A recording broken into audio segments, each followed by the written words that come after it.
Pinto talaga. You wipe. Maayong aga Australia, maayong aga Bacolod. Ako galiliwat si April and amo ni ang the D's and O's.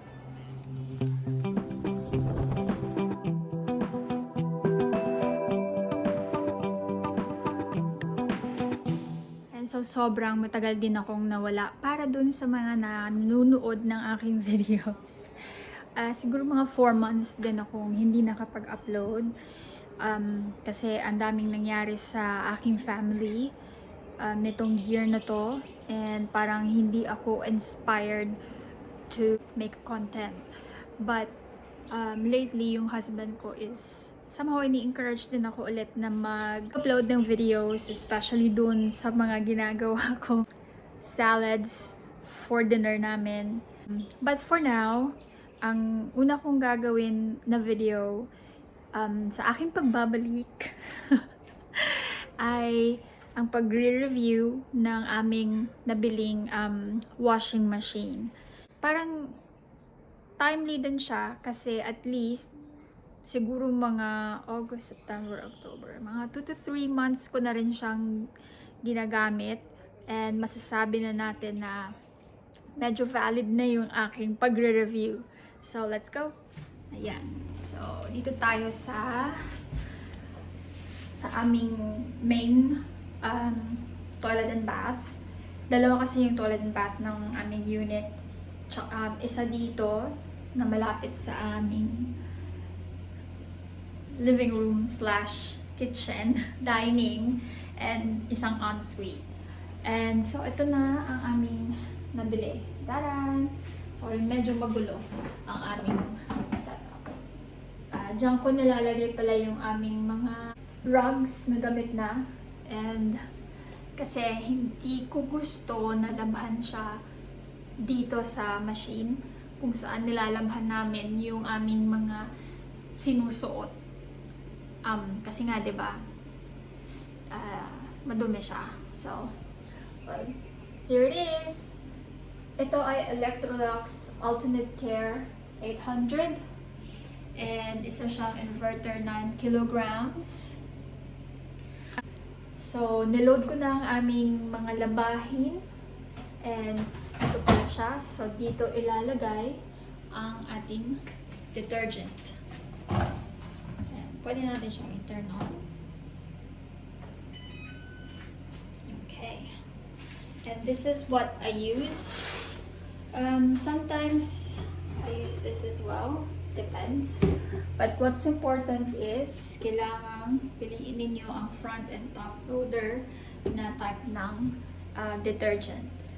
And because it says here on the manual na you should not use detergent na not fit for the type of machine. So ours now is a front loader, 9 kilograms.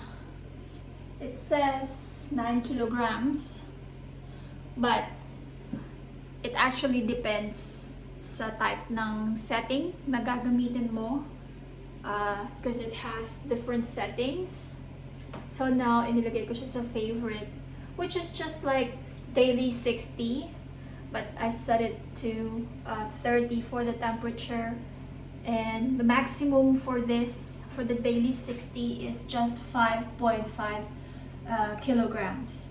So itong spin niya is 1400 rate, parang RPM something, rate per minute or whatever.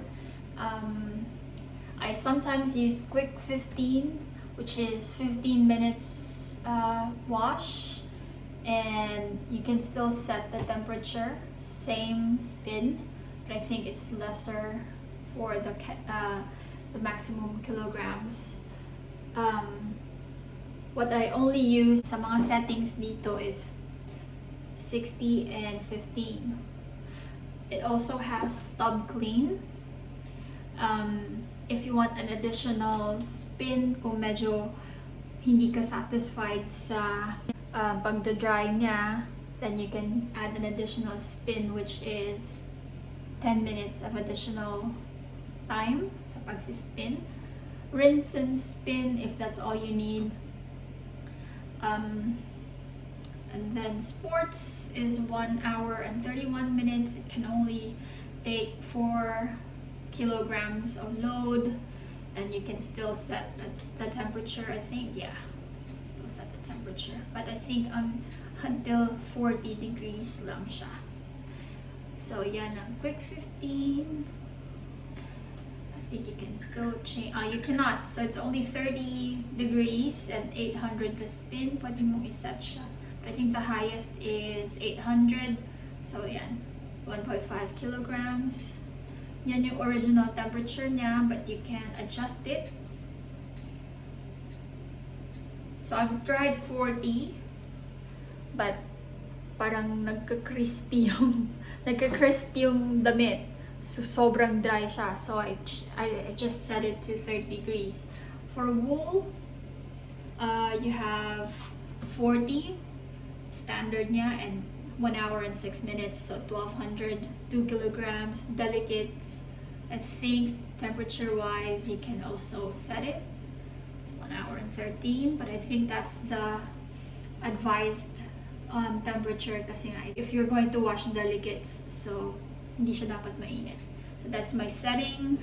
Cotton, same thing, but it will take longer. It's 2 hours and 34.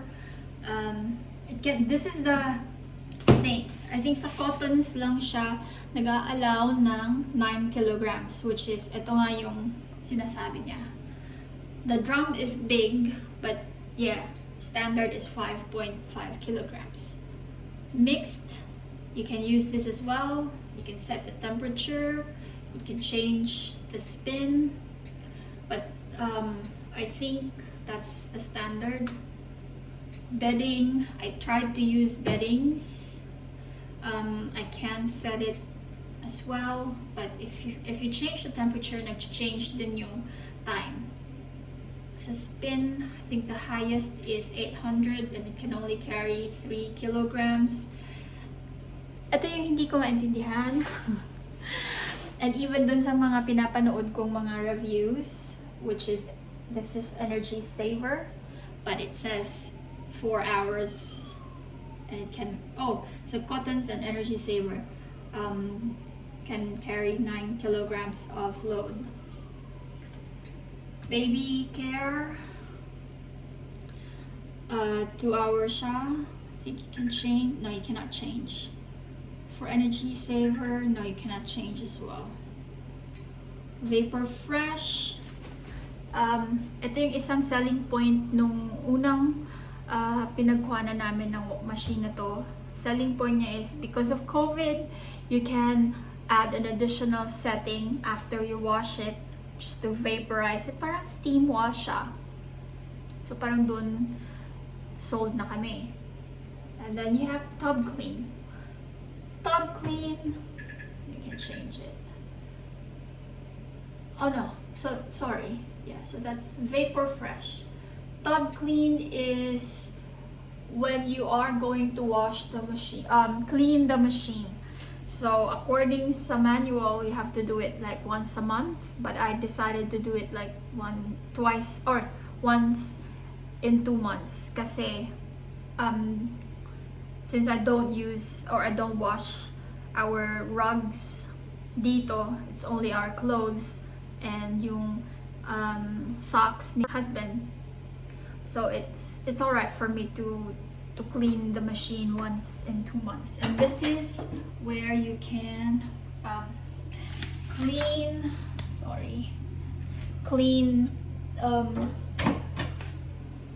like all that's going to be drained from the machine.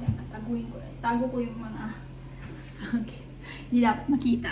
So ayan. So when you drain it, dito siya napupunta. So I sometimes wipe this one kasi may tubig siya. Aray ko.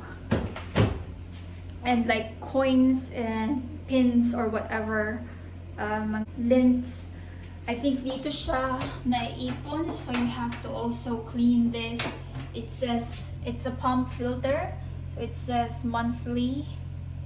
says drain pump filter monthly, and it's also in the manual how to do it. Yun nga, sabi niya monthly, but I haven't done it yet in the 3 months that I have it with me, or 2 months. So yun, at least na-remind ako. And that's the standard rating, energy and water rating.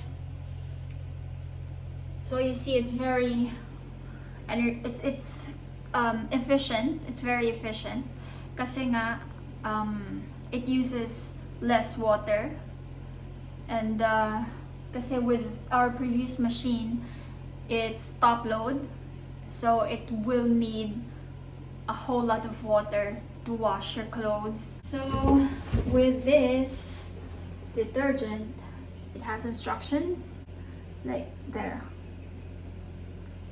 but I don't follow it kasi it depends. I've tried it before nung sobrang excited kami nung dumating to. I used just 1 scoop as per instruction. So that's how you load it. So I put 1 scoop and let's say and a half kasi medyo marami siya. So 1, yan. Okay na yan. And then I just put I also have this. Parang down Fabcon sa atin. And mini-measure ko siya sa cap. Itong cap na to. Yun yung ibig kong sabihin. Okay.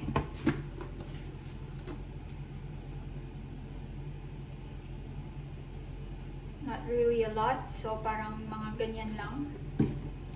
And then this is the portion where you're going, it says softener din naman, so there. Push it in, make sure it's in the right setting, and then there. So another capability talaga. Another feature, which is meron na naman sa mga ibang machines din na medyo luma na prior to this. Well, every machine. You can pause it. And you can open it to add more. Kung may na kalimutan kang ilagay.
Ayan, nakapagsampay na ako, guys. And what I do after I remove all the clothes from the machine is I leave it open. Yan yung advice dun sa, like, what I've read from the manual and some of the video reviews of front loader machines para mag-air out siya. And just leave it open and make sure na you wipe yung sa may pinto talaga. You wipe yung opening nung machine ninyo. Kasi 'di ba, yung moisture sa loob, and if hayaan mo siyang or isasarado mo siya after mong kunin yung labahin mo, mag-stay yung moisture doon and magkukos siya ng stink. So that's it, guys, and I'm going to post also another video maybe the day after tomorrow, or maybe tomorrow if I can, about the story time of how we got this machine. And abangan niyo yan, and thank you again sa pagsubaybay and pag-welcome back sa akin. Bye!